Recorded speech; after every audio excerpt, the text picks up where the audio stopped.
presento a Marcelo Recico, es el director del Instituto Yo, donde pertenecemos todos los que hacemos investigación sobre empresas. Hay administración, contable, etcétera. Así que bueno, lo dejo a Marcelo para que haga la apertura. Adelante. Bueno, bienvenidos a todos. Muchas gracias por, digamos, participar y, digamos, poder presentar todo el trabajo y el esfuerzo que hicieron durante el año en estas investigaciones.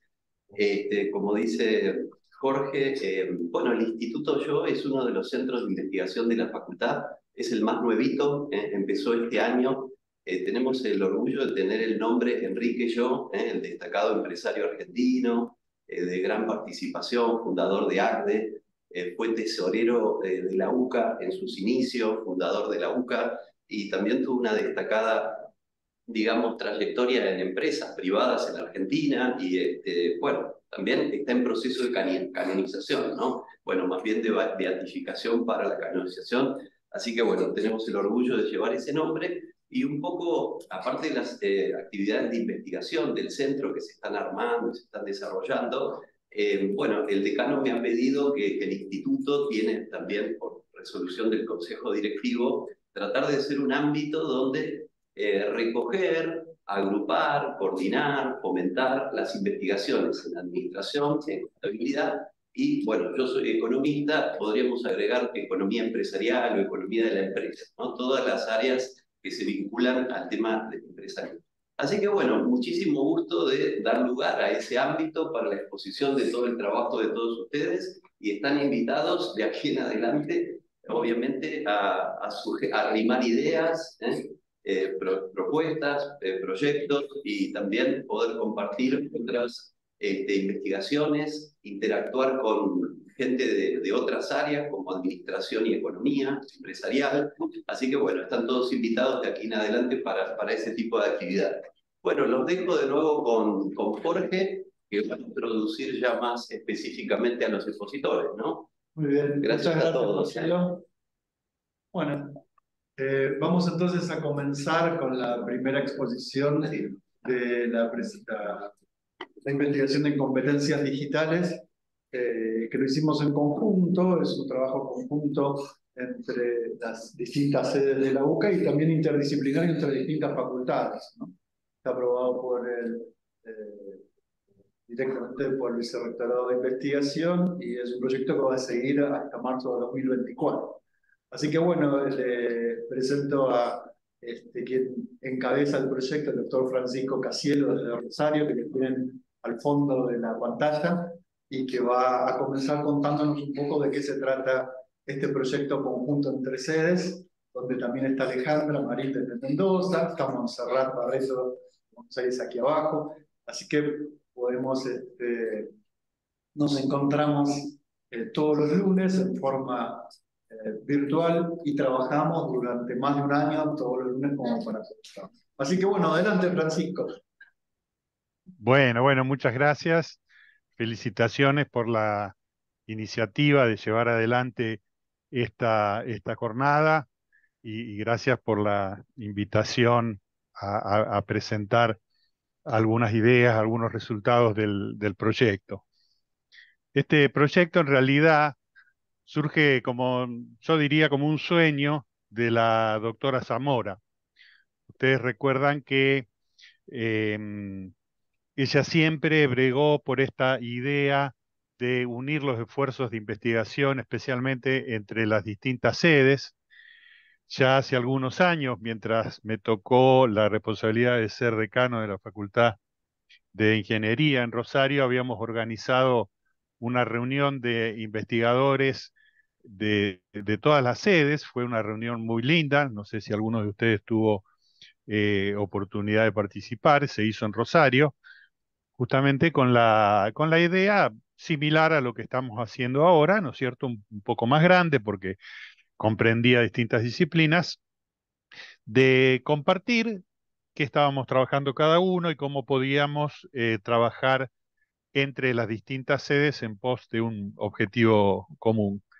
Así que bueno, ella nos convocó en su momento a pensar qué podíamos hacer en conjunto, a lo mejor un poco con la idea más parecida a lo que se va a presentar ahora, en principio de desarrollar un informe sobre el desarrollo de competencias digitales en estudiantes y docentes de la carrera de contador público, de alguna manera viendo cómo se daba esto en cada una de las sedes, y como empezamos a obtener algunos resultados interesantes y algunas posibilidades que permitían expandir esa idea, se presentó como parte ya formal de un proyecto de investigación que tiene un nombre un poquito más extenso, ¿no es cierto? Desarrollo de competencias digitales transversales y capacidades éticas en estudiantes de la carrera de contador y otras, en las 4 sedes de la UCA.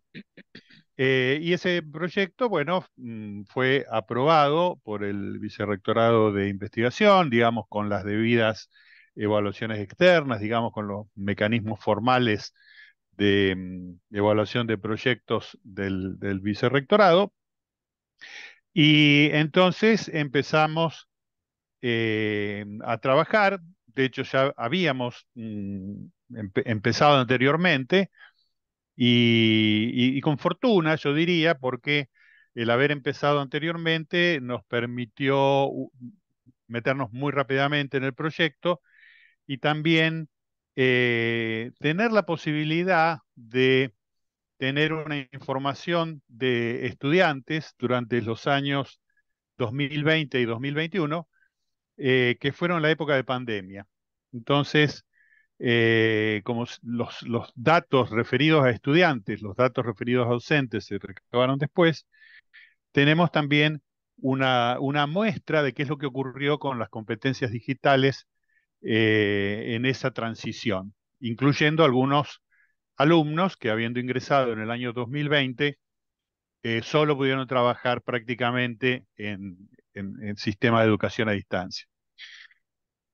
Bueno, entonces conformamos como bien decía Jorge, un equipo interdisciplinario de trabajo, involucrando a las 4 sedes, por supuesto en Buenos Aires, en Mendoza, en Paraná, en Rosario, y con la participación también del Instituto Tecnológico de Monterrey, eh, en México, por supuesto, donde, bueno, compartimos también el proyecto, experiencias, y recibimos, digamos, importantes contribuciones.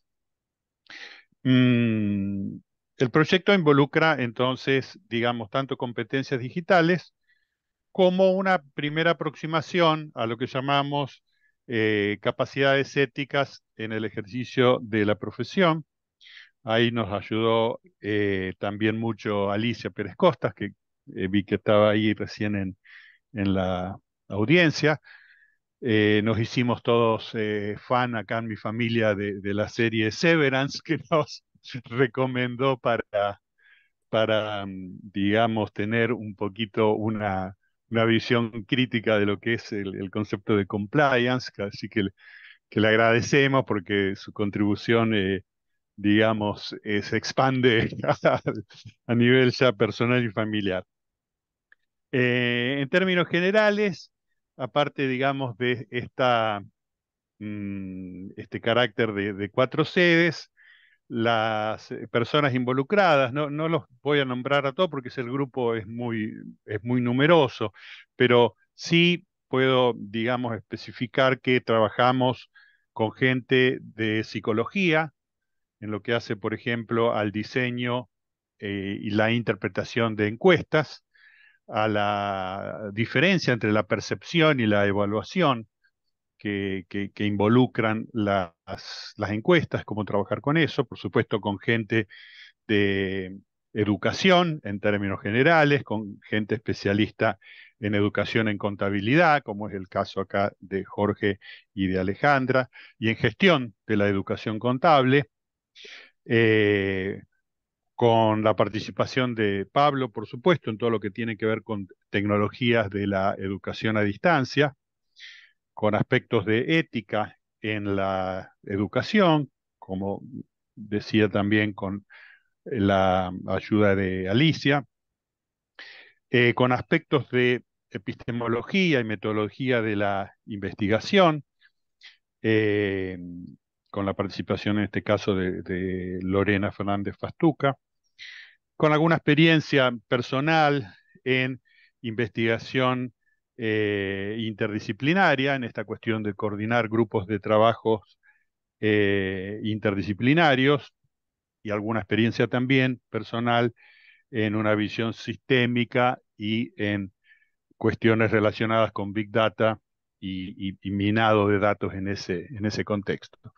Así que bueno, un desafío, digamos, de múltiples ideas con toda la característica de lo peculiar del diálogo interdisciplinario, donde sabemos que a veces las mismas palabras no significan lo mismo para todos, pero la verdad que con un grupo excelente de trabajo donde esas cuestiones nos enriquecen a todos. Y aparte, muy en sintonía con los objetivos de la UCA, digamos, de el carácter interdisciplinario al trascender una disciplina específica y su transversalidad, da lugar también a los aspectos humanos en todas las carreras y una visión integral que es parte de los objetivos que tiene la UCA en la formación de todos nosotros en el lugar en el que estemos, como docentes, como estudiantes, en fin. Bueno, formalmente los objetivos entonces fueron indagar, o son, y reflexionar sobre las competencias digitales en alumnos y docentes de la carrera de contador de las 4 sedes de la Universidad Católica, y a través de esas reflexiones y esos resultados facilitar recursos de tipo pedagógico didáctico a los docentes que participan del estudio en relación con las competencias digitales y lo que denominamos capacidades éticas en el ejercicio de la profesión, con miras a desarrollar acciones e instrumentos adecuados para fomentar buenas prácticas formativas, es decir, una visión transversal, ¿no es cierto?, a el tema de las competencias digitales que ya por su naturaleza tienen ese carácter de atravesar a todas las distintas disciplinas. Específicamente, identificar las competencias digitales necesarias para el ejercicio profesional del contador público, consensuadas, por supuesto, con las autoridades de las carreras. Describir los tipos y niveles de competencias digitales para los docentes en función del perfil del graduado de las carreras de contador público de la UCA. Las carreras, ¿no es cierto?, porque, como hemos dicho, se involucran a las 4 sedes. También elegimos un poco la carrera de contador porque sí, creo que es la única que está presente en todas las sedes de la universidad.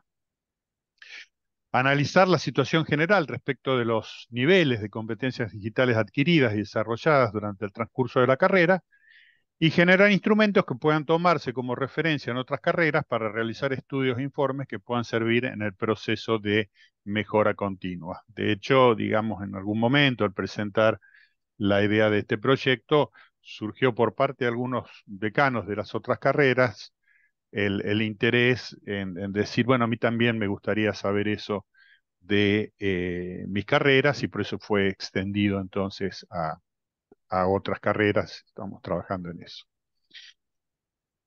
Bueno, como marco teórico, primeramente necesitábamos una definición propia, si se quiere, de competencias digitales.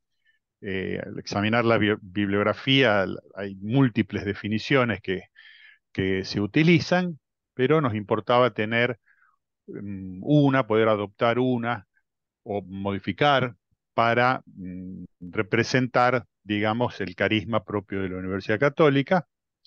Eh, Así que, bueno, digamos, esa definición supone tener en cuenta los conocimientos, capacidades, habilidades y destrezas relacionadas con el uso de la tecnología aplicada a los contextos educativos con el fin de alcanzar varios objetivos, objetivos académicos, objetivos de formación ciudadana en algunos casos, objetivos también éticos en el uso de las tecnologías.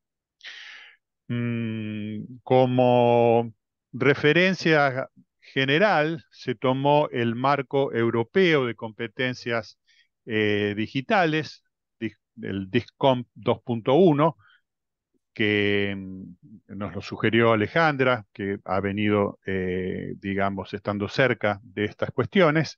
Este marco europeo en realidad está diseñado en principio para ciudadanos, porque intenta tratar de determinar en este mundo, digamos, tan digitalizado. Hoy no podemos vivir sin nuestro celular, hasta tenemos casi un riesgo porque tenemos toda esta información bancaria personal del tipo que fuera. Cuando viajamos lo utilizamos. Entonces, evidentemente, la ciudadanía en general tiene que tener un tipo importante de competencias digitales desarrolladas para poder desenvolverse en el mundo contemporáneo. Entonces, esa idea se adaptó a la carrera de contador, ¿no es cierto? Porque ya estaban de alguna manera pensadas esas competencias y se tomó eso como un marco de referencia para poder interpretarlas. Y también con los informes de la IFAC, en particular el Manual de Pronunciamiento Internacionales de Formación, eh, que está emitido por esta otra entidad de la IFAC, que es la International Accounting Education Standard Board, que da algunas recomendaciones generales, ¿no es cierto?, de qué es lo que hace falta para los contadores en cuanto a competencias digitales, sin el detalle, por supuesto, que da el DISCOMP 2.1, pero que sí, lógicamente, tienen que ser tenidas en cuenta.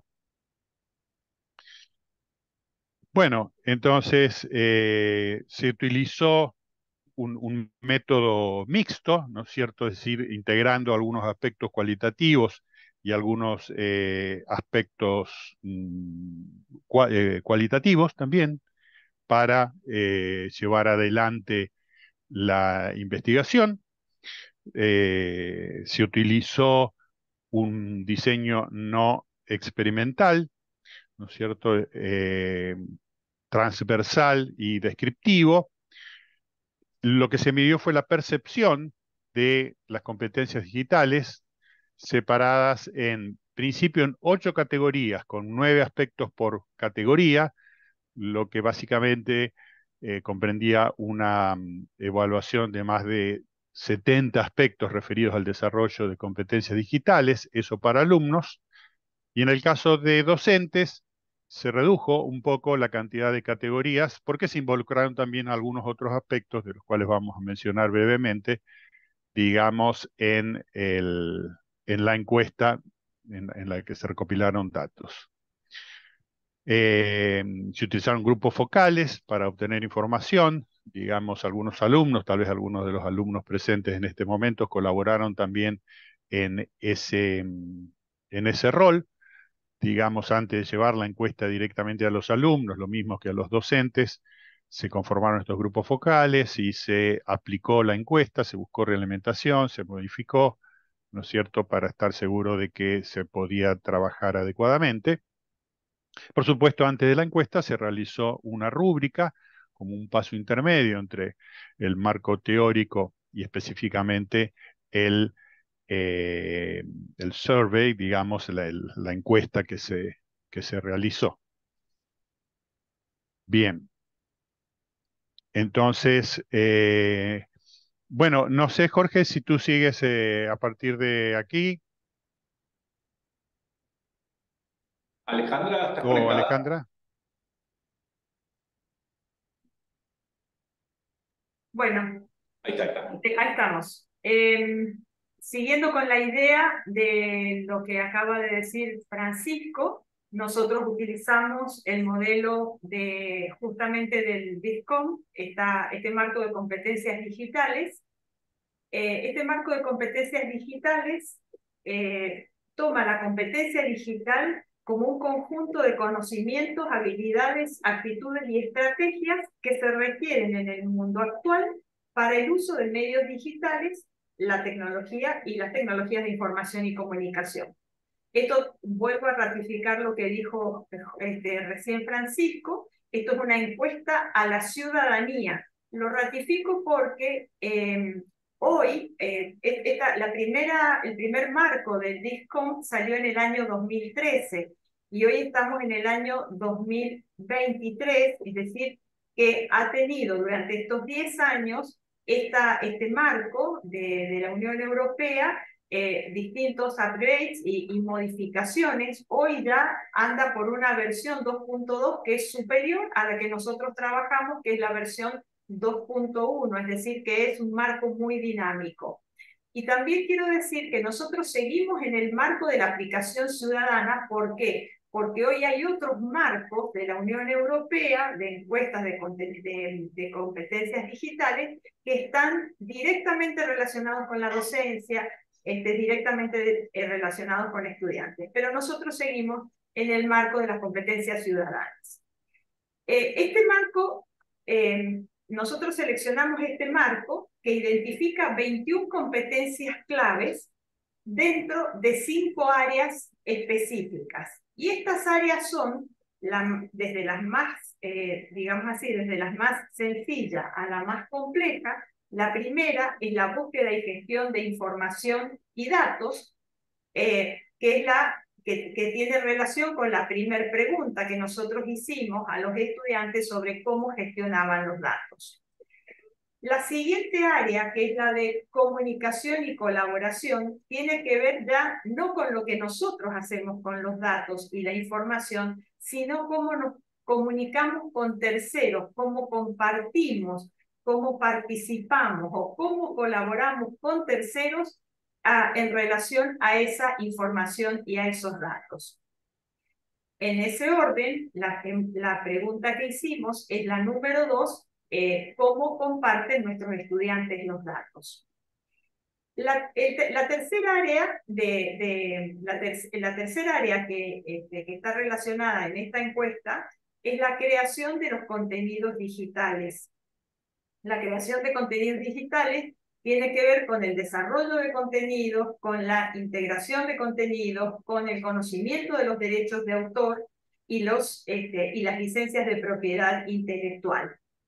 En este caso, los puntos 3 y 4, que es el uso de copyrights y programación, tienen que ver con ese área en concreto, que es la creación de contenidos digitales.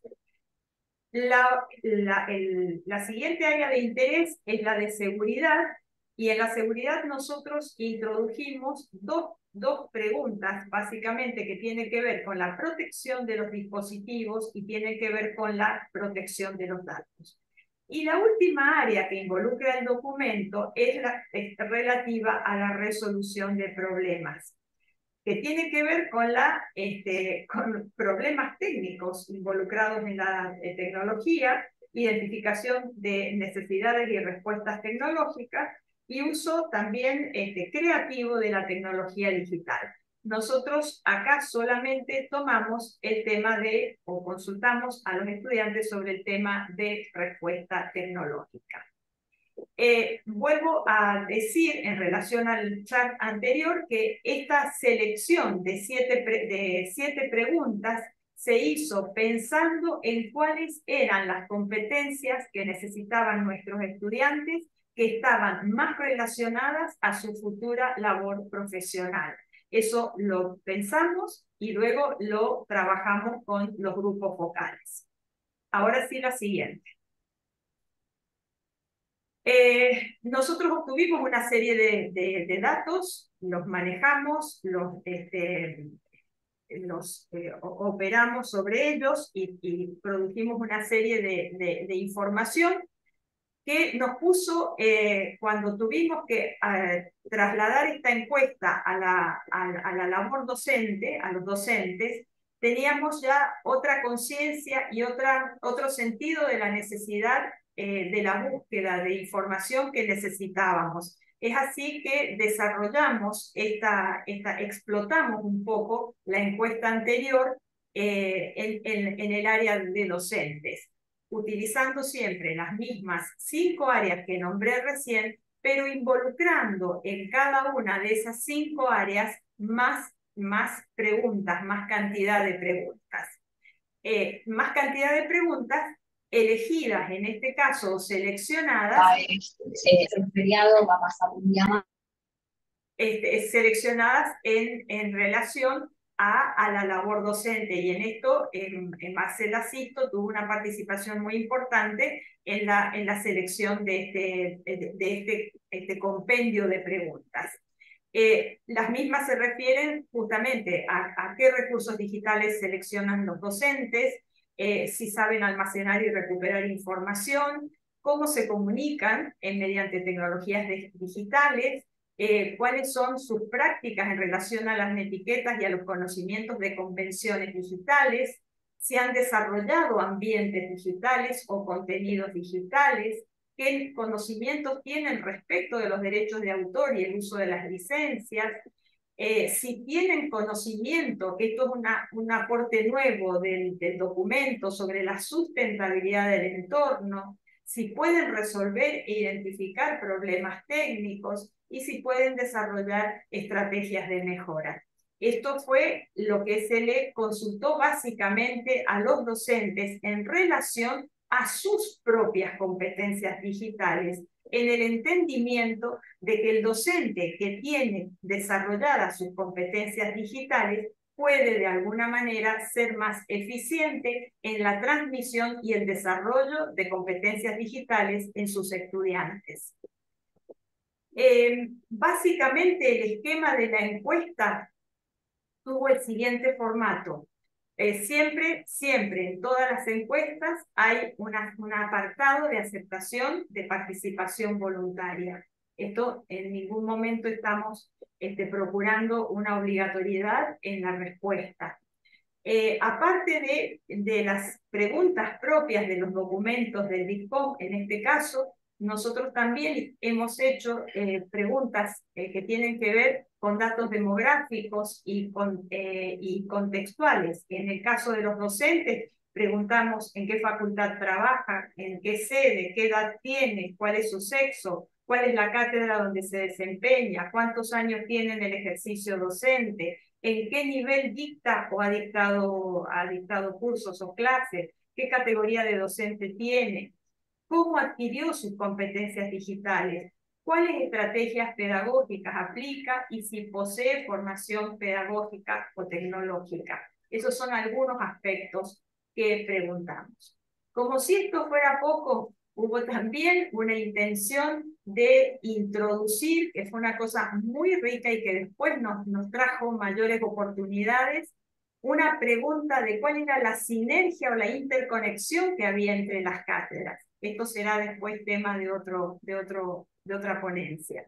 Y también, como les dijo Francisco, empezamos a abordar un tema complejo, si se quiere, y que tuvo mucho impacto entre nosotros como equipo de trabajo, que es el ejercicio ético de la profesión, donde ubicamos y trabajamos sobre aspectos axiológicos e institucionales.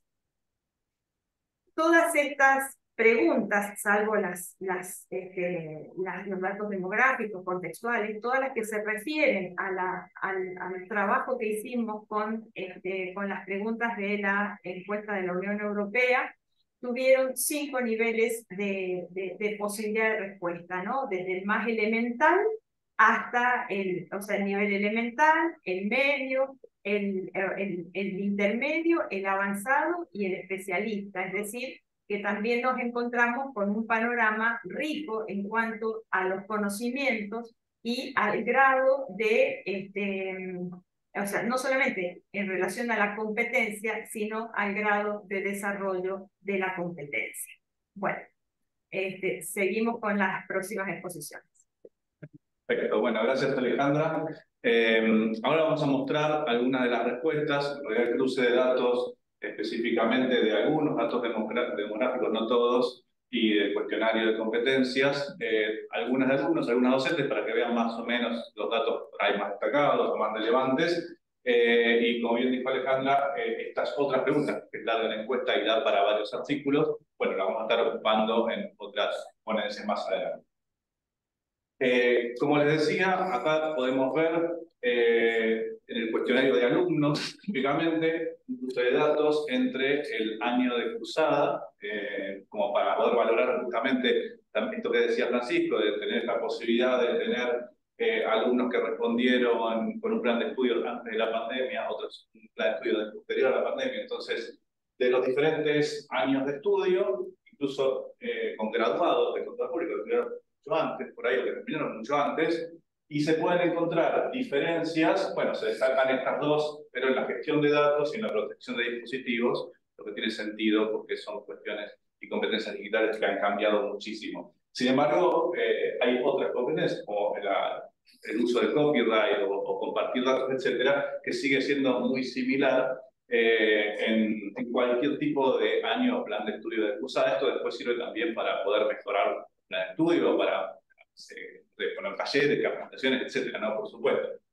En los docentes, no solo tenemos los datos de estos aspectos, sino que también tenemos los resultados por sede, porque tenemos de dónde son cada uno de los docentes.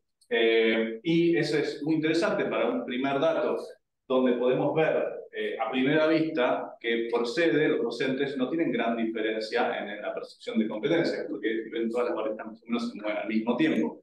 Sin embargo, si vamos un poco más al detalle, podemos ver que en participación ciudadana, ambientes digitales, identificación de competencias y estrategias de mejora aplicadas a las competencias digitales, empieza a haber leves diferencias entre algunas de las sedes. Esto sirve después para llevar capacitaciones específicas sobre la competencia requerida a alguna de las sedes.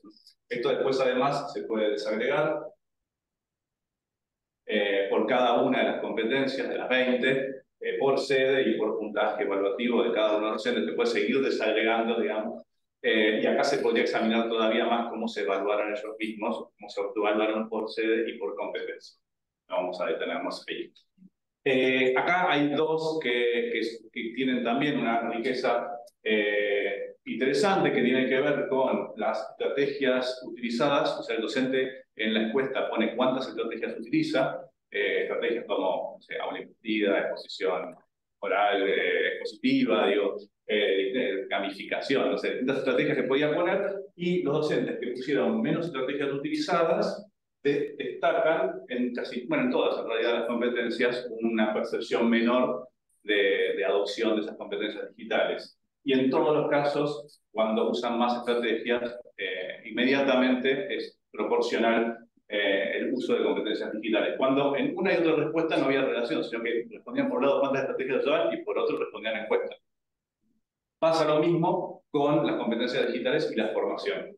Formación docente con ningún grado de formación pedagógica específica y más de 4 modos de formación pedagógica específica sobre competencias digitales, que también en algunas no sucede, pero en la mayoría sucede que perciben mayor grado de competencias.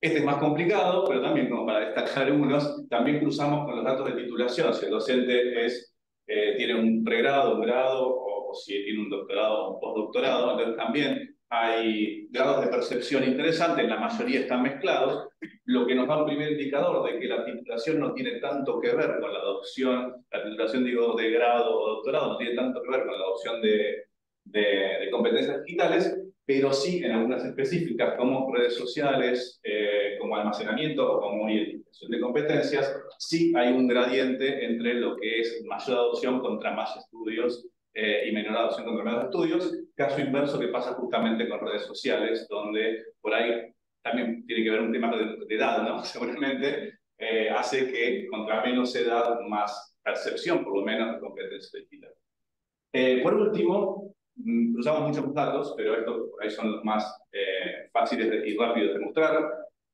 Con la categoría docente también pasa que es bastante regular, fíjense que es parecido al gráfico de sedes, y sin embargo, si bien en algunas competencias, tanto adscriptos como asistentes adjuntos, protitulares o titulares se perciben del mismo modo, en algunas se puede ver como, por ejemplo, en el TICET, podemos ver cómo adscriptos y titulares, hay casi un gradiente donde los titulares perciben que usan mucho mejor o tienen un mejor uso de la etiqueta que los asistentes o los adscriptos. Por el contrario, en algunas competencias, como por ejemplo sustentabilidad o identificación de competencias, los adscriptos se sienten mucho más fortalecidos o perciben estar más fortalecidos en estas categorías. Bueno, podríamos seguir hablando de estos datos, o sea, simplemente para mostrarles algunos resultados del estudio. con lo que se puede sacar, obviamente, muchas conclusiones, que están también en el artículo y seguramente después lo van a poder ver. Y finalmente presentarles algunas de las propuestas que vamos a estar haciendo a continuación sobre este mismo artículo. Bueno, y el trabajo sigue porque tiene un horizonte hasta marzo del 2024, y todo esto que ven acá, muy complejo, tiene que ver con la relación de las materias y cómo va escalando en función de distintas competencias que se necesitan. En la implementación de análisis de redes sociales vas evaluando en función de las cátedras y las competencias en cada una de ellas, ¿sí? Lo que estamos haciendo es elaboración de informes, estamos preparando artículos científicos, que algunos ya están presentados y están en vías de aprobación, y en todo lo que es implementación de encuestas lo estamos extendiendo a otras carreras, como las carreras de la Facultad de Ingeniería, el Técnico Universitario de Producción Agropecuaria, TUPA de Mendoza, y la carrera de abogacía. Y bueno, un poco la difusión de resultados dentro de lo que es seminarios de este estilo. Estuvimos esta semana también, algunos de los alumnos también participaron con investigaciones conjuntas, etc. Acá está el prototipo de lo que es el artículo a presentarse en International Journal Management Education, que en principio era otra revista dentro del mismo grupo, del nivel Q2, y pasó a esta nivel Q1, el equipo, y un poco los resultados parciales es en la presentación de este artículo, en la preparación de otros trabajos donde se fueron desarrollando muchas ramas para investigar, y ahora en los próximos días, el 30 de noviembre, vamos a presentar en el Simposio Regional de Investigación Contable de la Universidad Nacional de La Plata, que en general acepta pocas ponencias, y bueno, en una experiencia de trabajo de este año logramos que nos aceptaran tanto la ponencia como la presentación de parte de nuestra investigación de competencias digitales, así que es toda una motivación en un lugar muy exigente de una universidad también de primera línea en cuanto a la investigación contable, que se acepte un trabajo de este tipo, ¿sí? Así que bueno, un poco ese era el panorama de investigación conjunta, y que tiene esas características, las características de trabajar en investigadores de distintas formaciones, distintas sedes de la UCA. Así que bueno, un poco esa es la presentación que queríamos dar en esta primera investigación. Así que una aclaración también en cuanto a lo que es el aporte de lo que es los aspectos éticos. En la primera parte de investigación también colaboró con Marta Preciosa, que está aquí presente, y que ahí Francisco había confundido el nombre con Alicia también. Alicia también participó en lo digital y María Marta también en lo ético, que vale la aclaración. Así que bueno, muchas gracias. Ahora entra otro capítulo, y es un capítulo que empezó ya 2 años atrás, justamente con todo un trabajo de formación de investigación de docentes, donde en la carrera de contador no había una formación de investigación en docentes, y María Marta Preciosa encaró todo un proyecto de taller para ir preparando profesores, de los cuales se presentaron 22 proyectos, se seleccionaron 6 proyectos, y esos 6 proyectos tuvieron sus frutos con la publicación de documentos de trabajo en este año. De esos 6 proyectos se van a presentar 2 en este momento, y por eso presento el primer proyecto a las profesoras Roxana Díaz y Melina Garro. Sí, ¿cómo no? ¿Cuál fue la muestra? ¿Sobre qué muestra trabajaron para tener esta cantidad de resultados? Bueno, El tamaño de la muestra. sí, 186 y la de 126 está marcada. La herramienta que utilizaron es de Intelligence para armar todo el conflicto de gráficos.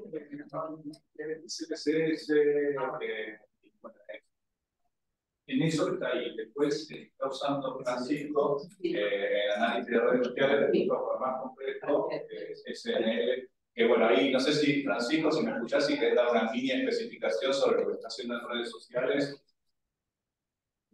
Sí, en análisis de redes sociales, digamos,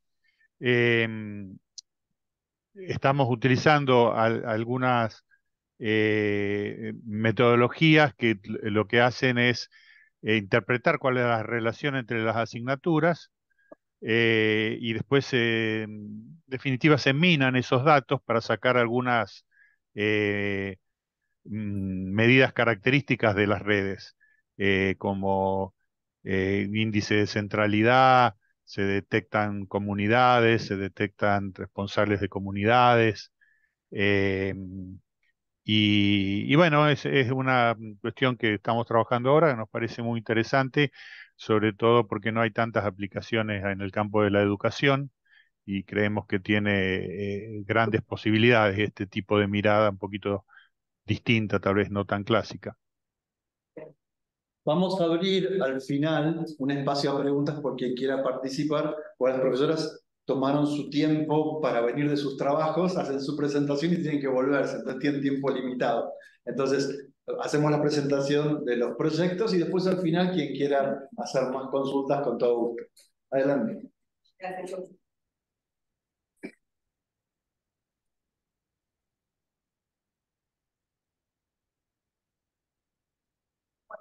Buenas tardes a todos, es un gusto que nos hayan elegido también el proyecto. Soy egresada de esta casa, soy contadora. También hice hace poquito la maestría en Administración de Empresas acá en la Escuela de Negocios y ayer terminé de cursar un programa ejecutivo de prevención de lavado. ¿Esto por qué lo digo? Porque uno tiene que capacitarse en forma continua. No termino la carrera de contador, puedo seguir especializándome, puedo seguir con otros temas que me interesen, entonces quiero demostrar esto, ¿no? No soy la egresada de 20 y pico de años, sino una profesora que quiere que los alumnos también tengan esa inquietud, y eso es lo que buscamos en este trabajo de investigación, que se promueva la investigación también por parte de ustedes. Bueno, nosotros fusionamos dos materias. Nosotros damos auditoría y fusionamos prevención de lavado. Prevención de lavado es una materia optativa y nos dimos cuenta que, y voy a explicar qué es también ser sujeto obligado, porque hay palabras que capaz para el que está en el tema parecen fáciles, pero para decirles, señores, ustedes se reciben de contador y pueden ser sujetos obligados. ¿Y de qué se trata esto? La Ley de Prevención del Lavado de Activos tiene un artículo que es el 20, donde tipifica, esta ley va a tener algún cambio, posiblemente agregue a los abogados, entre otros, y tipifica quiénes son sujetos obligados. ¿Sujetos obligados a qué? A reportar ante la Unidad de Información Financiera todas aquellas transacciones que en su trabajo, y ahora vamos a ver cómo se limitó el alcance del contador, puedan ser consideradas sospechosas en materia de lavado de activos, financiamiento del terrorismo. Y se agrega a nivel internacional si una persona está sancionada.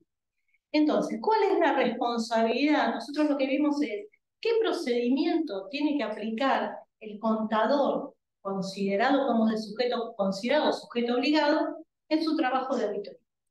Cuando la ley define al inicio quiénes están alcanzados, define dentro de sus incisos a los profesionales en ciencias económicas, licenciados en administración, economía, todos los contadores, actuarios. ¿Qué hace el Consejo? Dice, un momentito, ¿cuál es el espíritu de la ley? Vamos a acotar este alcance para definir quiénes son los sujetos obligados. Los sujetos obligados serían los contadores públicos independientes que firmen estados contables, auditores externos, y después los síndicos societarios. Y acá viene un poquito esa confusión de por qué no son los abogados también sujetos obligados. Y para ser síndico societario se tiene que ser abogado contador. Por eso se está cambiando también la ley, ¿no? O al menos está propuesto. Acá en Argentina no lo son, en otros países, Estados Unidos sí están alcanzados. Los escribanos están alcanzados como sujetos obligados. Entonces, ¿cuál fue el objetivo de nuestro trabajo? Es veamos estos procedimientos, cuánto se aplica, cómo se ayornó la profesión. El Consejo Profesional, la verdad que ha hecho muchísimas capacitaciones, se ha involucrado mucho en el tema, de hecho ha acotado el alcance.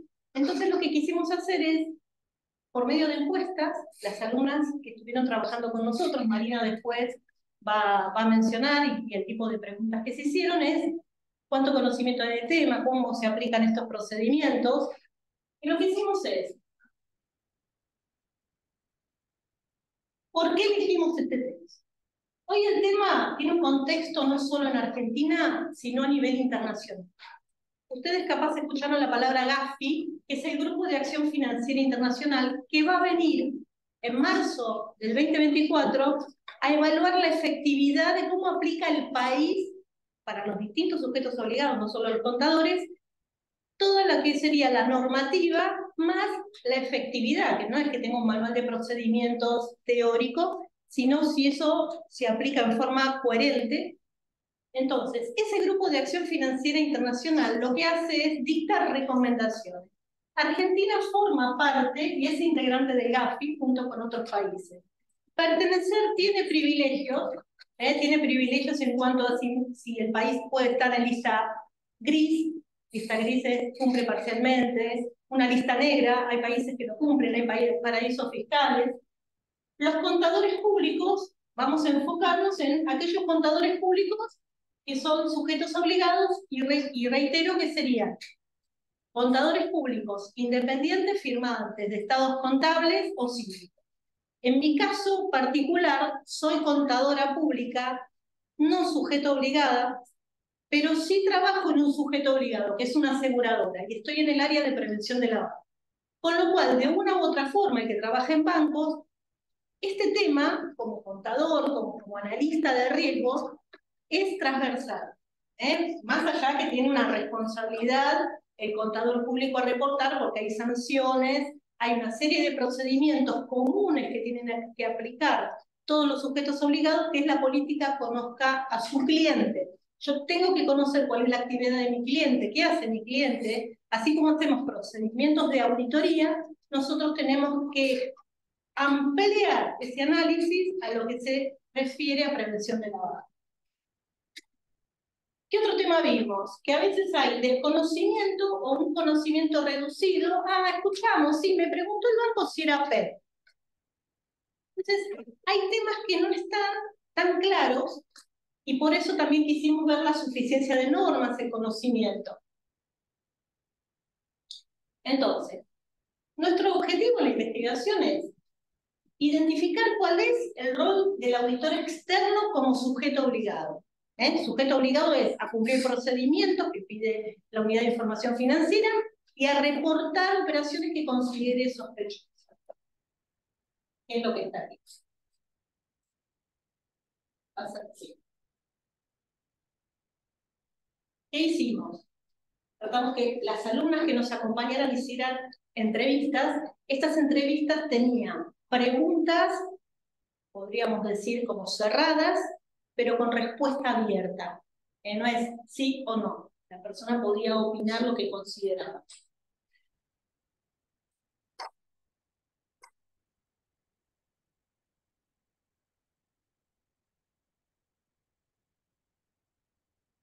Hay una palabra que es oficial de cumplimiento. Oficial de cumplimiento en todos los sujetos obligados es una persona responsable que no esté en el día a día, en general, en el día a día operativo, en general lo que se pide es que formen parte del órgano de administración. ¿Cuál es el órgano de administración? Uno piensa en una sociedad anónima que es el directorio. Bueno, depende del tipo societario, va a ser el que tenga esa función. Puede ser colegiado, el directorio es colegiado. Se va a elegir una persona que es el responsable máximo. Por supuesto que esa persona tiene un equipo de trabajo que colabora en el análisis de los riesgos. Hay otra palabrita que es transacción inusual. Cuando se analiza un cliente, cuando se analizan los riesgos, las transacciones, primero se detecta alguna inusualidad, algo que no es común. Ejemplo, estoy analizando la UCA. La UCA tiene una flota de aviones. Y es inusual que la UCA tenga una flota de aviones. La verdad que yo miro los estados contables y digo, Jorge, ¿la UCA tiene una flota de aviones? No, porque trasladamos a los profesores, capaz me lo justifican y esa inusualidad no me llama la atención, está en acta, ojalá. Pero sí, es una hipótesis. Es una hipótesis y no tenemos. Pero, ¿qué pasa? Yo primero detecto esa inusualidad. ¿Por qué la UCA tiene? Me llama la atención como. ¿Por qué tiene una flota de aviones? puede tener una explicación justificada en 9 palabras, ¿no? Porque saben que los auditores somos ateos, no todos tenemos que ver. Entonces, me lo justifican, la documentación es clara, y listo. Pero si no me lo justifican, si le pedí documentación y no me la da, Jorge, ¿te acuerdas que te pedí esto, esta documentación, y no me la da? Se reporta como operación sospechosa. El contador no tiene que decir cuál es el delito. Ah, están lavando, esto es corrupción. No. Se reporta, esto me parece sospechoso. ¿A quién se reporta? La UIF. Todos los sujetos obligados tenemos un acceso a la web, entramos por el WIF de la compañía, una contraseña, y depende si es aseguradora, banco, contador, lo que fuera, reporta la UIF. Y la UIF se va a encargar de analizar y puede pedir documentación adicional. Dice, Roxana, cuando vos dijiste que la UCA tenía la flota de aviones, no te dieron documentación, te fijaste, ¿me puedes decir desde cuándo? ¿A nombre de quién está registrado ese avión? Entonces, esa es una ampliación que pide, por ejemplo, estoy haciendo este caso muy absurdo, la UIF. ¿Cuál es la labor del auditor externo, de los síndicos societarios? Encontrar rastros en la contabilidad. Che, yo vi que tenían bienes de uso, aviones, ¿no va? Implemento procedimientos específicos, veo documentación, veo actas, la capacitación continua es importante, esto va cambiando, como el fraude, como el lavado va cambiando, tenemos que capacitarnos y tener un adecuado programa de control. Y aquí, Marina. Bueno, buen día. Acá, siguiendo lo que dijo Roxana y sumando y adhiriendo absolutamente todo lo que dijo de la capacitación, nosotras nos conocemos de haber empezado a dar auditorías juntas y la verdad que mantenemos prácticamente el mismo espíritu. Las dos seguimos estudiando y le damos siempre duro con ese tema. Y ahora, como para explicarles más o menos cómo nació, una vez que definimos el tema, que identificamos el tema para empezar la investigación, decidimos conocer al equipo de trabajo, determinar las preguntas que, como dijo Roxana, iban a ser a través de encuestas, que si bien eran cerradas, sí o no, había un espacio para que el entrevistado, o sea, a gusto, no era obligación, pudiera explotarse o expresar su opinión, que para nosotros era muy interesante, porque es un tema que, como dijo Roxana, nosotros veíamos que en el inconsciente colectivo del contador es un tema que no estaba visto, que es un tema como que te suena, pero que no tenés muy claro, salvo que te dediques puntualmente como Roxana al tema en especial. Y le damos 10 preguntas básicas, sencillas. Todos, esta masa, este grupo de personas que fueron entrevistadas, fueron personas que sí trabajan como auditores en estudios grandes o pequeños, pero en estudios, y que se dedican a auditar empresas de cualquier característica, ¿sí? Entonces, ¿qué hicimos? Armamos 10 preguntas básicas, fáciles, sencillas, fáciles de interpretar, fáciles de responder, para que nuestras alumnas seleccionadas pudieran llevar a cabo estas encuestas. La primera pregunta es si consideraba que las sanciones que hoy estaban previstas por la ley eran suficientes. La respuesta era por sí o por no, y ahí podían cada uno de los interesados decirnos qué es lo que opinaba, ¿no? Las respuestas en su mayoría, un 67% de los entrevistados, dijeron que sí, que las sanciones le parecían que por el momento eran suficientes. Sanciones que, como nosotros sabemos, tendrían que ir actualizándose muy rápidamente, porque este tema es un tema que rápidamente cambia y adelanta. La segunda pregunta era cuál era el nivel de conocimiento que tenían sobre tecnologías que se utilizaban en auditoría, y el 42% de los entrevistados dijo que el conocimiento era bajo. El 42% también dijo que era adecuado. Después hubo un porcentaje más que no contestó, pero como que el conocimiento en tecnología ocupada era básico. No lo aclaré, pero aclaro que se tomaron amplias edades para entrevistar. Tratamos de entrevistar desde contadores recién recibidos hasta profesionales de 60 o más de 60 años con una trayectoria en el mercado de la auditoría. La tercera pregunta era si consideramos que estas técnicas que aplicaba el contador en su auditoría para detectar estos casos de fraude posibles que señalaba Rob, se aplicaban en tiempo y forma. Y ahí las preguntas fueron más bien niveladas. El 50% dijo que sí, el 50% que no, y nos fueron explicando casos particulares que ustedes después los van a ver en la presentación. Están. Ahora trato de ir rapidito porque no nos dieron mucho tiempo, entonces quiero llegar al final. La pregunta número 4 era que si consideraba que en el campo de la auditoría hacer hincapié en el sistema de control interno. Si creían que todos los auditores tenían en su cabeza, como lo dijo Roxana, llegar a la empresa, ir primero de cabecita a ver el control interno, a ver qué tipo de control realiza cada una de las empresas y a dónde yo como auditor me voy a tener que parar para saber si es bueno o malo, si es robusto o débil. El 83% nos dijo que sí, que consideraba que se hace hincapié en eso, que cada uno de los auditores lo primero que hace es reunirse cuando conoce la empresa y preguntar sobre el control dentro de la empresa. Esa fue una de las preguntas que tuvo una respuesta positiva más significativa. La pregunta número 5 era puntualmente si algún cliente que habían tenido que tuvieron aplicaba normas SOX, y acá, bueno, la respuesta en su mayoría fue que no. Las personas que nosotras entrevistamos, o que la mayoría de las personas entrevistaron, el 75%, auditaban empresas que no aplicaban normativas. Perdón, hablamos normativa SOX, Mari, comentar rapidito qué es la normativa SOX, en qué consiste.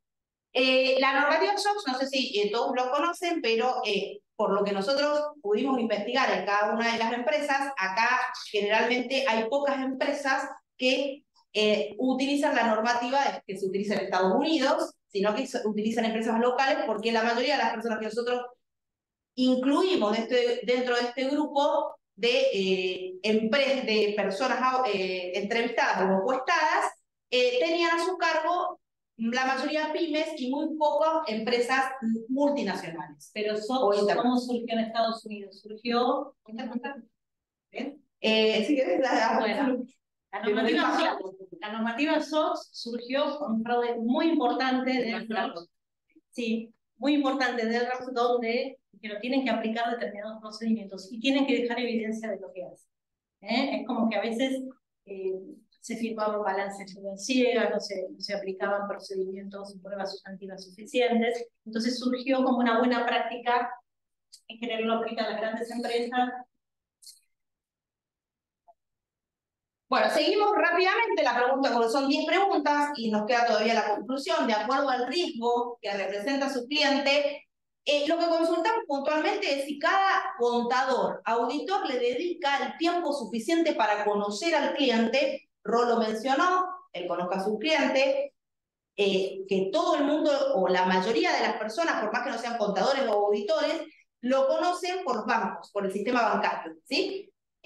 Si realmente se tomaban el tiempo, ahí también había un 50 y 50, algunos dijeron sí, algunos dijeron no, en total era el 50 y 50. Seguimos rápidamente, la 7 es el conocimiento, y estas son quizás las más importantes para nosotros. ¿Qué conocimiento cree usted que los contadores de Argentina tienen sobre el fraude, sobre el lavado de activos y sobre todo las normas SOX? Y acá fue bastante negativa la respuesta, el 67% de los contadores no tienen claro el procedimiento y tampoco tienen claro dónde tienen que informar en el caso que tengan que informar algún caso de fraude. Siguiendo este punto, el nivel de capacitación también nos daba mal, nos daba como que hay un alto nivel de desconocimiento y una baja capacitación para los contadores puntualmente en este tema. Después la pregunta 9 y 10 eran relacionadas más o menos, y en la 9 decía,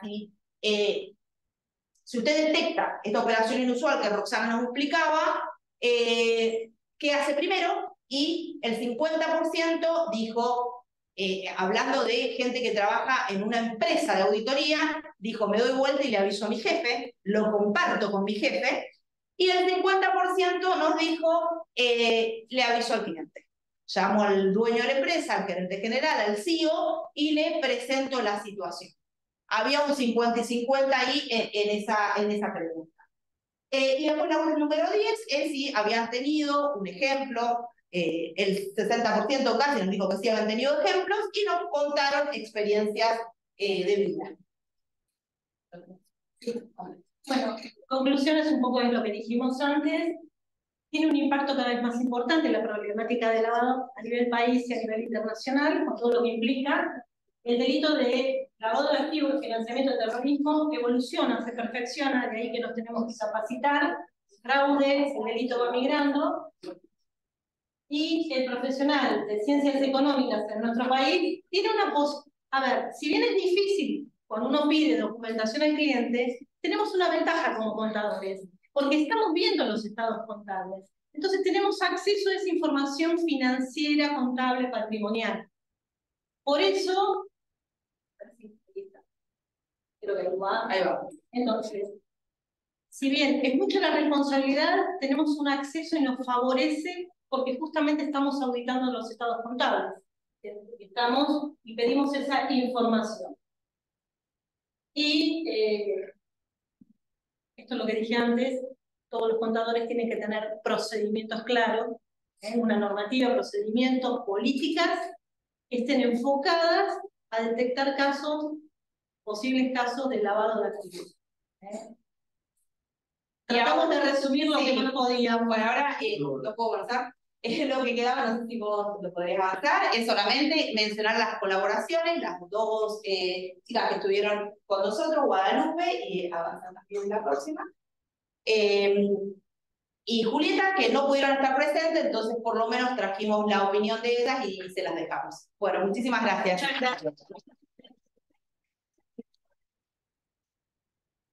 Y la presentación de los profesores Alicia Pérez Costa y Hernán Soto, con su grupo de alumnos, que es la última presentación del seminario. Bueno, buenas tardes. Agradecemos a toda la Facultad de Ciencias Económicas, Alicia y yo realizamos esta investigación, una aproximación a las normas e informes contables en un contexto de inicio de pandemia. Bueno, evidentemente este momento tan particular, inédito, que fue el inicio de la pandemia, constituyó un periodo singular. Ya a inicios de este siglo se dieron profundas transformaciones que produjeron diferentes efectos, tanto en el campo político, social, económico y también en el sanitario. Nosotros también quiero destacar que en el 2021 la economía decayó. Entonces, dentro de este contexto inédito, nos preguntamos cuáles fueron los efectos exteriorizados por las distintas empresas dentro del mercado de capitales de la Argentina al inicio de la pandemia.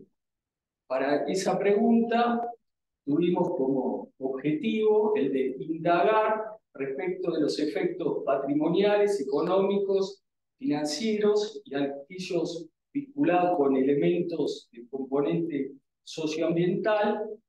Entonces, nos referimos a distintas normas, vinculadas con aspectos relacionados con la FIP, con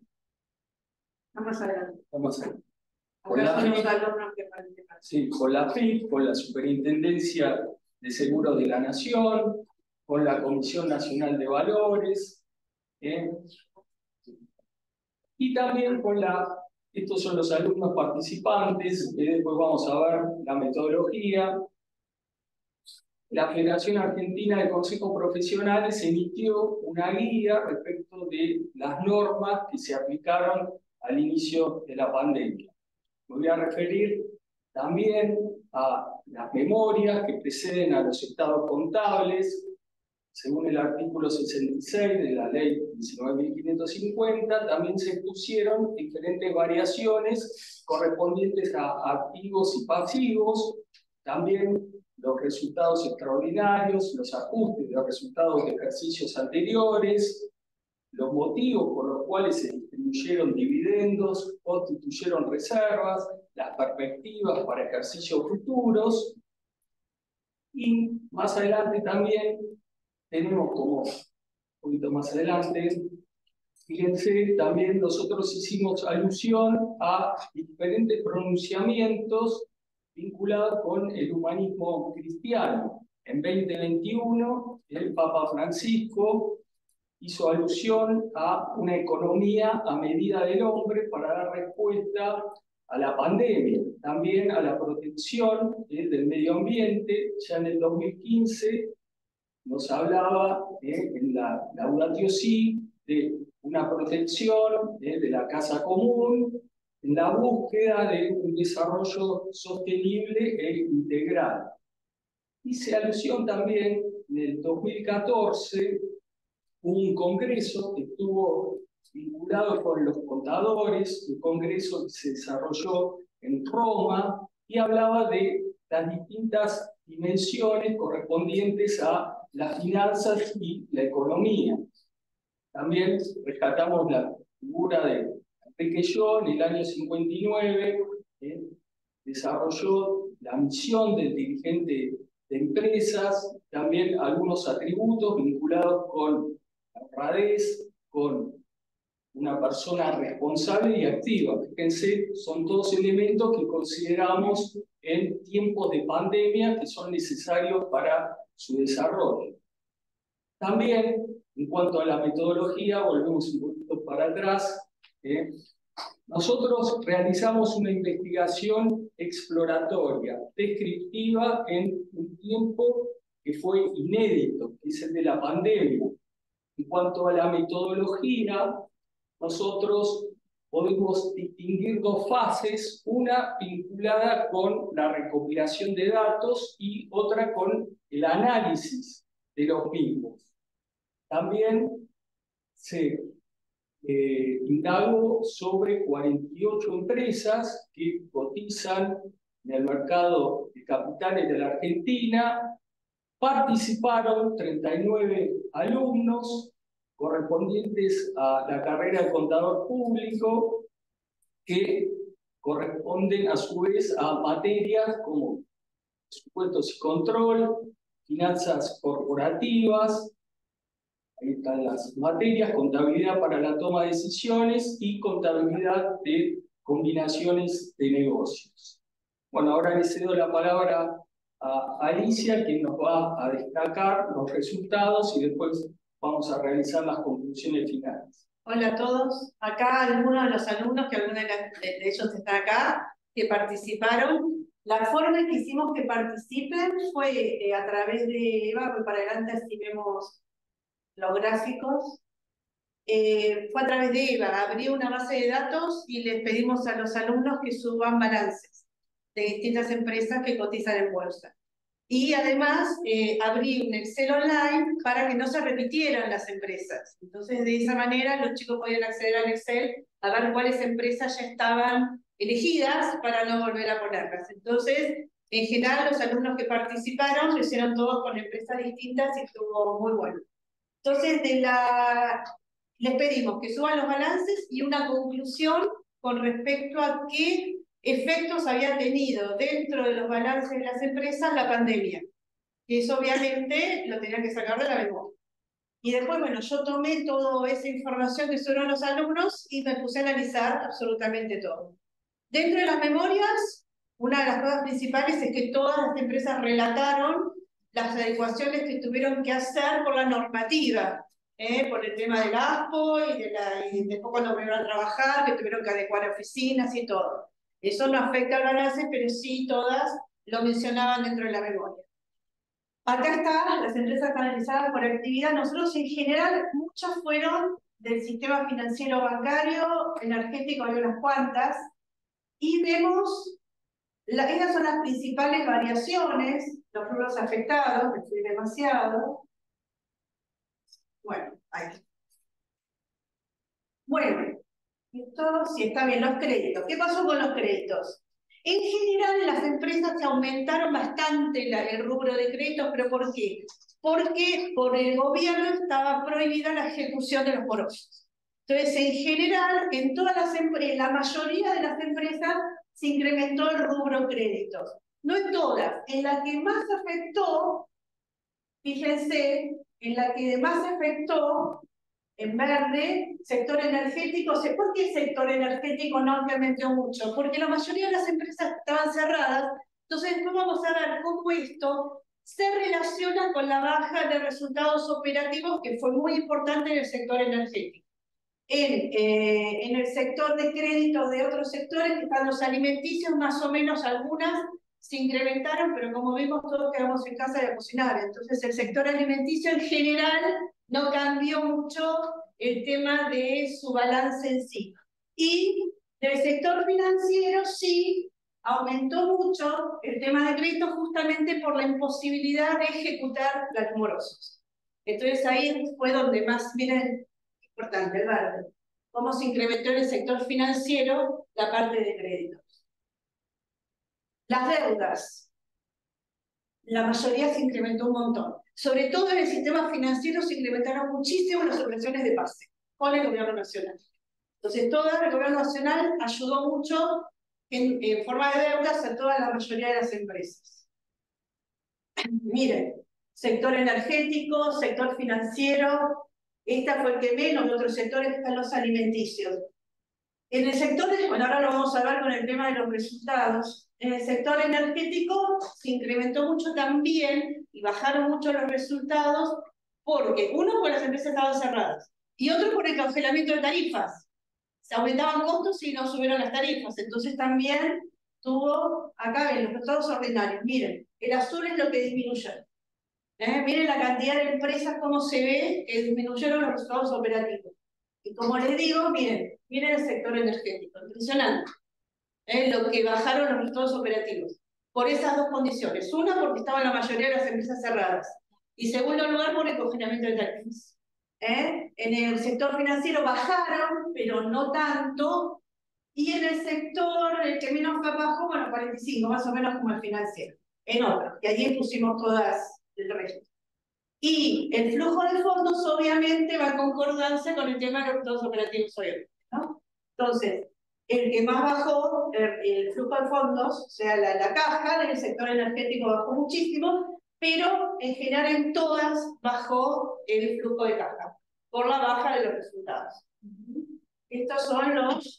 Y ahora va a Hernán con las conclusiones. Bueno, en cuanto a las principales conclusiones, podemos decir que se han incrementado las necesidades de información empresarial debido a la globalización, a la consolidación de los mercados y a las nuevas tecnologías, y también particularmente en momentos de pandemia. Entonces, en este momento inédito, las necesidades que debe satisfacer el contador público han crecido.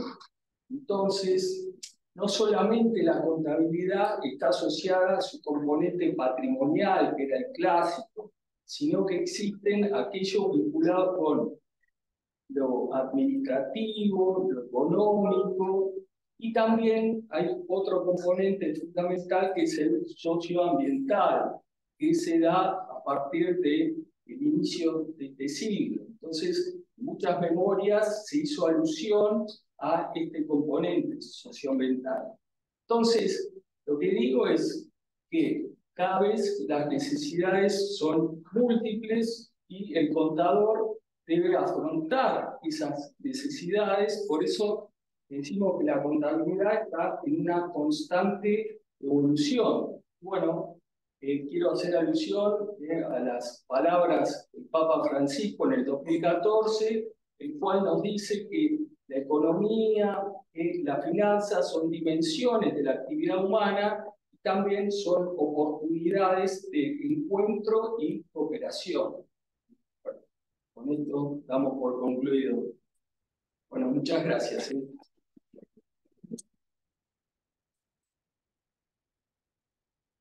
Bueno, llegamos al final. La agenda era empezar a la 1, terminar a las 2:15 y terminamos 2 minutos antes, así que excelente. Si alguno quiere hacer algún comentario o abrir alguna pregunta o algo que quieran agregar por alguno de los trabajos, adelante. Es una pregunta. Digamos, ustedes al mecanismo quieren entenderlo.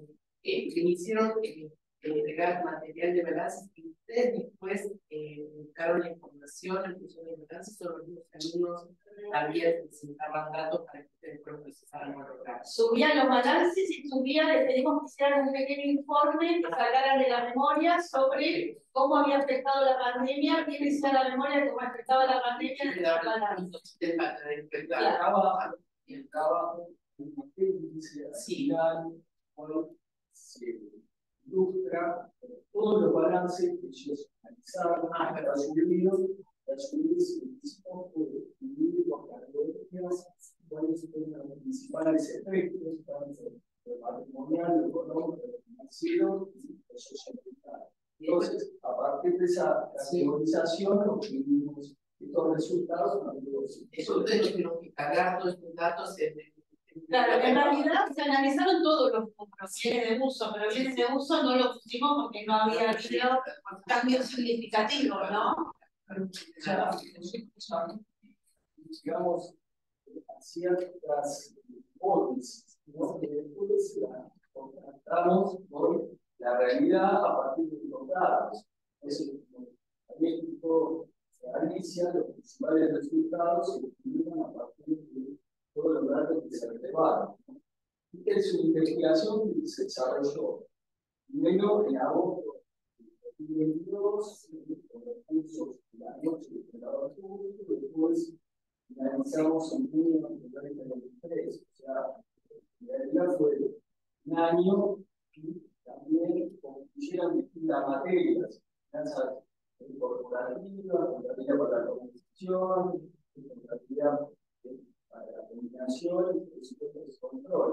También, sí, en la investigación vimos cómo se entrelazan los contenidos de cada una de las materias con los resultados obtenidos. O sea, fijamos en los contenidos, en la película, y cuáles son precisamente estos tópicos que se analizaron y tratamos de enlazarlos con los resultados.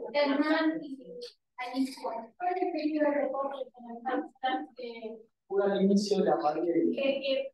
2020, ejercicio 2020. En algunos casos, el cierre era a mediados de 2019, en el caso de 2020, también vimos en distintos sectores de la economía, ¿no? O sea, tratamos de abrir juego a diferentes empresas para llegar a ciertas conclusiones. Yo quiero destacar que es una investigación preliminar, es un sondeo. O sea, la muestra no nos permite tener conclusiones generales, pero sí una aproximación. Yo no quiero decir que a partir de estas conclusiones abarquen total el universo, sino que, como pusimos en el título, es una aproximación, es un sondeo, de acuerdo a las posibilidades que teníamos y funciona las distintas materias y también lo temporal, ¿no? De la investigación. De todas maneras, era increíble, obviamente, cómo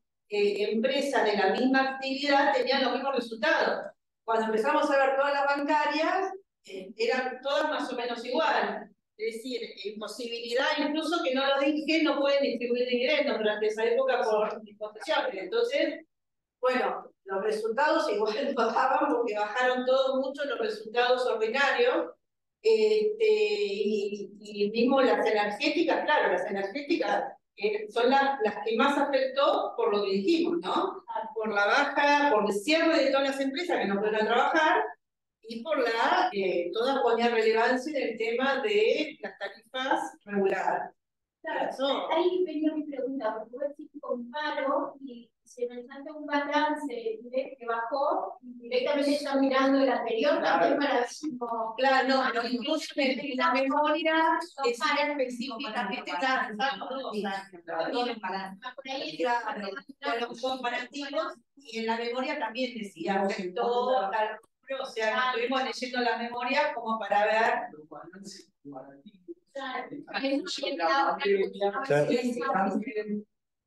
Yo quiero destacar mirar de las memorias, quizás, de acuerdo a lo que indagó, las memorias en otros momentos era más informe formal, pero hoy en día es una fuente de información muy útil al momento de la toma de decisiones por parte de los diferentes usuarios. O sea, si uno indaga, establece categorías, se remite al artículo 66 de la ley 19.50, que entre paréntesis es del año 72. O sea, hubo modificaciones, pero quizás habría que ampliar estos incisos, 7 incisos, y abordar otros temas que se sucedieron a partir de la pandemia. O sea, por eso es interesante poder tener continuidad y que en el futuro se pueda extender las ramas. Y yo que tuve la oportunidad de poder ver el trabajo de ellos, ustedes veían solo una presentación de PowerPoint, pero atrás de eso había cientos de horas de trabajo y dentro de ese EVA había una cantidad de información gigantesca. Un trabajo en el Excel admirable, la verdad que hicieron un trabajo de lujo y una colaboración muy grande de los chicos. Claro, yo sumo, mirando lo de afuera y en la presentación, que realmente me pareció muy fructífero en cuanto a cómo, después de este hito de la pandemia que a todos nos sacó de nuestro lugar, ¿no? Cómo hacer que los alumnos relacionen con la profesión. Para nosotros que somos contadores, quizás ver un balance y saber que el balance te muestra este ejercicio y te lo muestra ya comparativo con el ejercicio anterior, por más que veas el último, ya ves el otro ejercicio, porque ves los resultados, para nosotros es como común. Todo esto que ustedes bajaron, la verdad que me encantó, es hacer incluir a los alumnos y ver, si bien vos tenés todo un contexto interno de la compañía que te puede afectar los resultados, los ingresos, a las cuentas, ¿cómo te afecta tu entorno? ¿Cómo te afecta esta cosa excepcional que pasó que nadie se la esperaba en los balances de las distintas empresas? La verdad que sí, me encantó. No, y aparte hay una cosa, que si yo analizaba los balances y veía que hubo un aumento de determinado rubro, pero me fijaba cuáles eran los orígenes de ese aumento. Por eso era acabar de la pandemia. Claro, acá están solamente los efectos de la pandemia en los gráficos. Solamente. O sea que metí todo lo que no era efecto pandemia. Tratando de posar, quizás la propuesta sería modificar el artículo 66 o enviar alguna alternativa para actualizar. Evidentemente, quedó relegado en cuanto a lo que es la actualidad y las nuevas necesidades de los diferentes usuarios. Sí.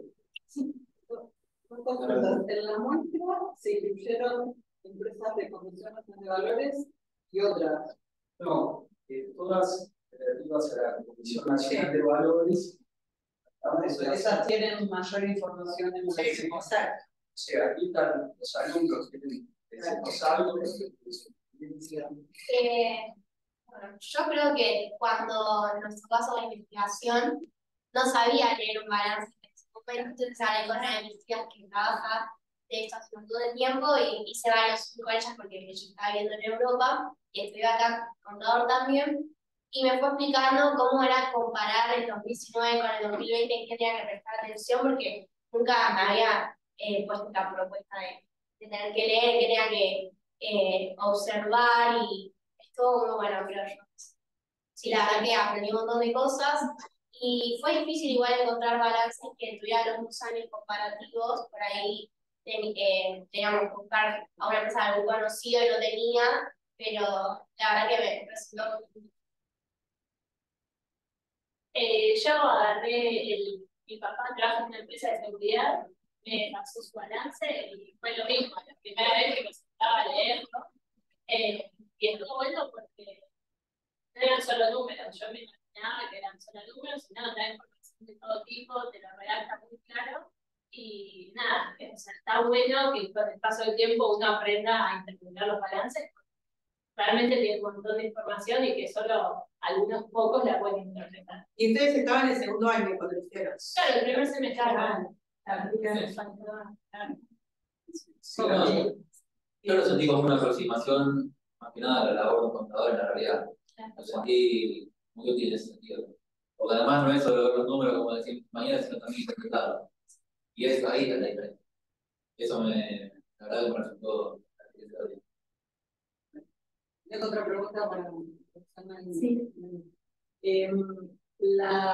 La muestra de los profesionales, ¿cómo la determinaron? Porque contaron que tienen un perfil muy distinto, pero ¿cómo la eligieron? Buscamos las Big Four en primer lugar, que serían las Deloitte, las Allianz, que ya tienen un programa, pero también ver quiénes trabajan ahí, cómo lo viven, trabajan ahí, ¿no? Porque no es lo mismo el socio. Pero las personas, ¿cómo las seleccionaron? Contactos, conocidos. Ah, ok. Conocidos de tal lugar, tanto nuestro como de las propias chicas, porque una de las chicas trabajaba en por ahora ya se pudo de trabajo, pero trabajaba ahí. Entonces, una de las que no pudo venir, Sí. que cambió de trabajo. Sí. Los alumnos que estuvieron en el estudio recibieron estos resultados, ¿no? sí. Sí. ¿Y qué dijeron al respecto? Porque yo no soy contador, por supuesto, no sé nada del tema, pero parecen ser bastante negativos en cuanto a general, un montón de normas o cuestiones que hablábamos brevemente, ¿no? Totalmente. Y hay alguna discusión de eso, ¿vale? No, ellos consideraron, nosotros lo pusimos también en la presentación, que fue un requisito, porque para ellos también, si uno se recibe como contador y decir, si me dedico a costos es un tema, si me dedico a auditoría es otro, si me dedico a impuestos es otro, pese a que estar en impuestos, la FIP es sujeto obligado también. Entonces me llamó la atención, porque uno piensa que se va con todas las herramientas y hay dudas, ¿no? Y decir, ¿qué contadores mismo? Cuando uno pregunta, che, ¿sos contador? ¿Sos sujeto obligado? Es como cuando al principio te preguntaban si eran PER. Entonces, a ella le llamó la atención también, ¿no? O no se ven sanciones. Hay muchas respuestas que son de percepción, porque que no está en el tema. Che, ¿las sanciones son suficientes comparado con qué? ¿No? Por eso dejamos como la pregunta medio abierta, a ver, tomar también una percepción. No fuimos como quien diría al ciudadano común, buscamos gente que fuera contadora, que trabajara en el tema, pero estando en el tema, con más razón, les llamó la atención. Totalmente. Y algunas sí, totalmente. Y sumo a lo que comenta Rob, algunas de las personas entrevistadas nos pusieron como ejemplos. Sería bueno que en la facultad, por ejemplo, esta carrera no sea optativa, sino que sea una materia de grado de la facultad, que no sea opción.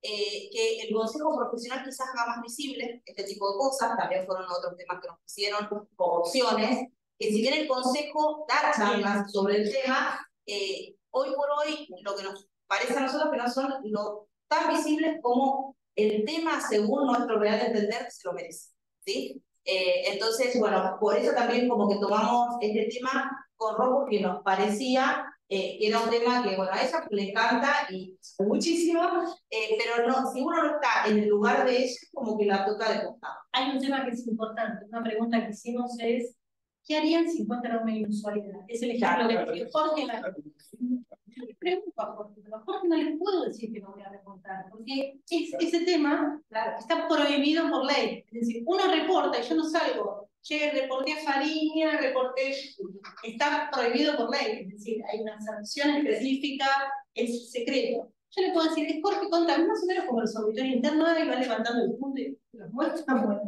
Ahora, hay otro tema muy importante. Yo veo que mi cliente está lavando. También tengo una responsabilidad como firmante de estado contable. ¿Qué hago? Párrafo de énfasis, o digo, no quiero a este cliente. Puedo decir, mira, yo huelo mal, no quiero al cliente. No me voy a jugar la matrícula para firmar un balance que al verso ni me van a ver, no me pagan ni el honorario del trabajo que hago, ¿no? Entonces se mezclan un montón de cosas, se mezclan temas éticos. Hay firmantes de balance que firman y no son ingenuos. Entonces, por eso es importante también cómo nos cuidamos en la profesión. Una pregunta, pero ya es cultural. ¿Puede ser que el desconocimiento es mostraron y asociado también a un no querer saber. Sí, hay un sesgo local, hay un sesgo que es medio indefinido. No quiero saber de eso. Claro. Tienen su programa. Sí, totalmente. Y a lo mejor hay que ver las respuestas, ¿no? Los asistentes que recién llegaron no le ven la importancia contra el social o tienen un problema. Claro. Sí. Nosotros por eso hay que ver eso. Pero por eso les preguntaba, porque el contador que trabaja por sí solo, sí, probablemente. Sí, yo un tema que, digamos, viendo balance, nosotros aplicamos la política con el caso cliente, donde pedís estados contables para ver la situación económica patrimonial financiera. Uno de los temas que nos fijamos, los analistas, es quién le firmó el balance. Y no es lo mismo firmar, desmerecer a una pyme que recién empieza, que lo puedo firmar yo, si fuera independiente, a Coca-Cola, que también lo firme yo. Es decir, los grandes van con los grandes. Es como el impuesto, ¿no? Entonces, nosotros nos fijamos quién es el firmante del estado contable. Hacemos mucho también. Si viene con una Big Four, yo ya tengo una garantía de que se aplicaron todos estos procedimientos. Sí, las entidades financieras que piden que te audite determinados tipos de... Sí, yo estoy en una compañía multinacional y vamos cambiando entre las Big Four, pero no entre otras. ¿Y las denuncias son anónimas o se hacen? No, esto es así. Para la web es así. Hay dos tipos de denuncias. Que son sujetos obligados. Los reportes se llaman ROS, reporte de operación sospechosa. Se hace por la web, tenés un usuario y es anónimo y entra a la WIF, al departamento de análisis de la WIF. Ahora, un ciudadano común, no sujeto obligado, algunos conocemos, que hizo alguna denuncia, y vuelvo al caso Fariña, que lo nombramos al público conocimiento, es un Jorge Lanata. Jorge Lanata no es sujeto obligado, un ciudadano común, llamémoslo. Eso entra a la UIF y se llama IOF, informe de otras fuentes. No es sujeto obligado, pero cualquier ciudadano puede hacer el reporte. Normalmente no se hace con el ciudadano. El ciudadano es sujeto obligado, pero... Y algo interesante por ahí para mirar, ¿no? Es los canales de denuncia y las líneas de transparencia que hoy en día las empresas que tienen un programa de integridad. Antes de la espera los programas de integridad bajo la ley. Bueno, pero eso no lo tienen todas. En general, el gobierno corporativo forma parte de las grandes, son prácticas recomendadas, no obligatorias. Yo te digo, estoy en una empresa multinacional y tenemos un programa de integridad y las grandes lo tienen y hasta te piden para contratar o para contratar con el Estado tener un programa de integridad, tener las 3 líneas de defensa, que es lo que salió después cuando nombramos SOX. ¿Qué es la línea de defensa? El primero que tiene que controlar es el responsable, el owner del circuito. Digo, el de compras, el de banco tiene que saber, no sé, tesorería que haga el control que le da la conciliación bancaria. La segunda línea de control es compliance. Compliance, riesgo, prevención de la Y la tercera línea es multiplicación. Y todo eso son costos. Totalmente. En una pyme que hoy tenemos ya no tienen todo eso. No lo vas a encontrar. Solo no exige línea de denuncia. No exige línea de denuncia, se toma como buena práctica, lo tienen los que prestan servicios en general, y hubo mucho trabajo con todo lo que vos mencionás cuando salió la ley de responsabilidad penal para personas jurídicas.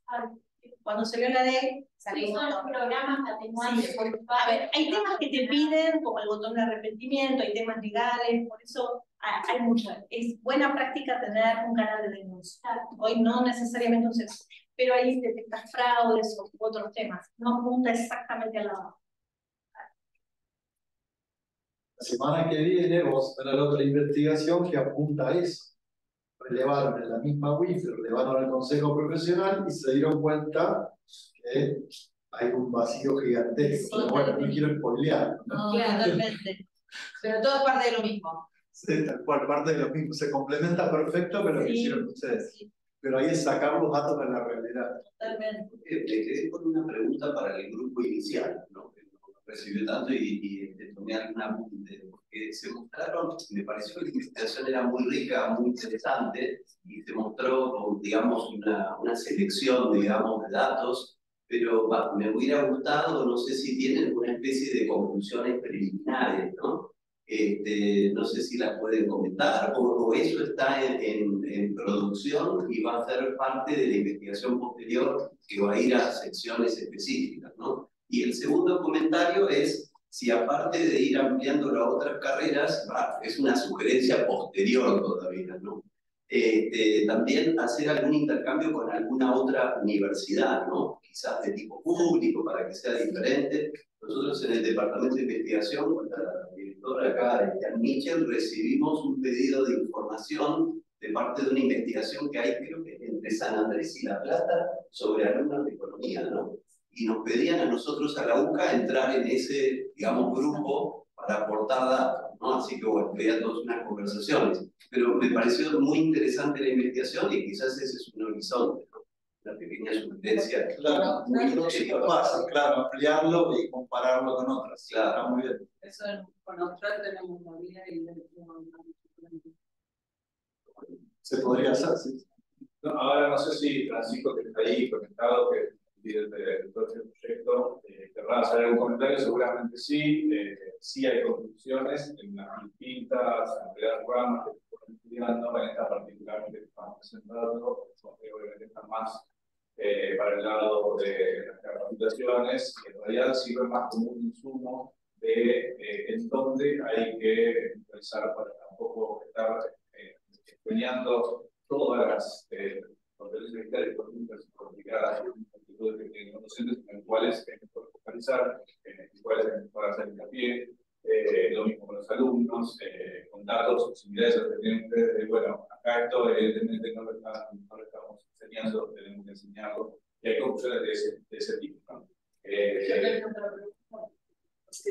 Pero seguramente el de análisis de redes sociales también va a ser útil con eso, porque también ese vincula varias cátedras entre sí, para que estén dedicadas para eso, ¿no? No sé si Francisco Sí, se escucha un poquito entrecortado, pero entiendo que se refiere.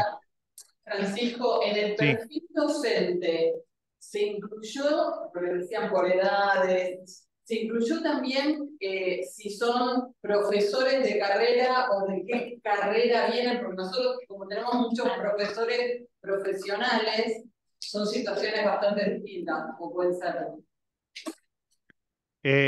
A ver, digamos, con relación a lo que decíamos de las conclusiones, sí, en el artículo que fue remitido, que mostraba Jorge para publicación, se analizan cuáles son en particular las competencias que han sido más afectadas, en particular cuáles en comparación con los alumnos que tuvieron clases presenciales y después clases virtuales, es decir, tuvieron una suerte de educación mezclada en forma secuencial, primero de una manera y después de otra, y con los alumnos que tuvieron solamente educación virtual en los años 20 a 21, cuáles fueron las competencias que exhibieron, digamos, mayor impacto, y se propuso un programa, digamos, de capacitación tendiente a emparejar esa situación.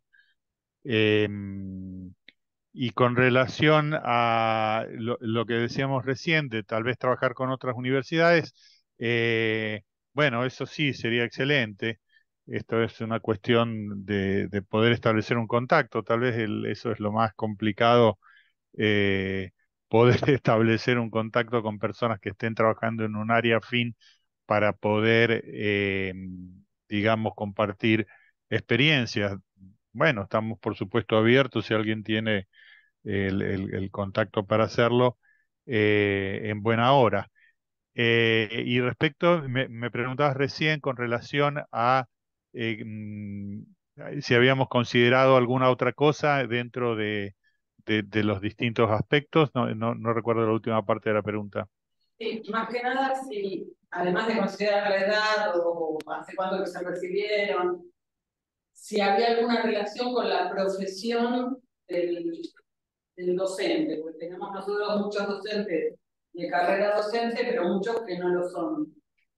Claro, sí, Sí. también hay una discriminación con relación en particular, a si ha recibido formación docente más allá de su formación, digamos, profesional, sí.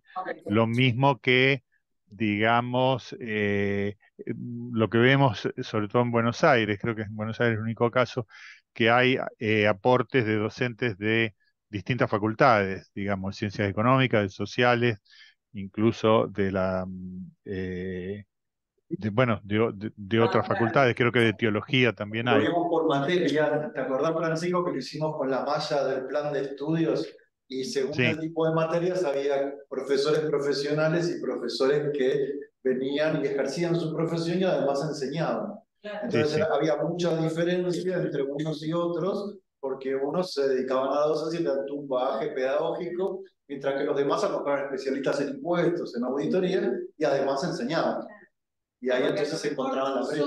Tienen un montón de capacidades digitales, Tal cual. pero no son las que necesitamos en la educación. Eso, ahí también.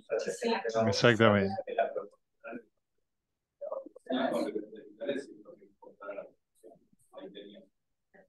Pero bueno, sí hay una gran cantidad de...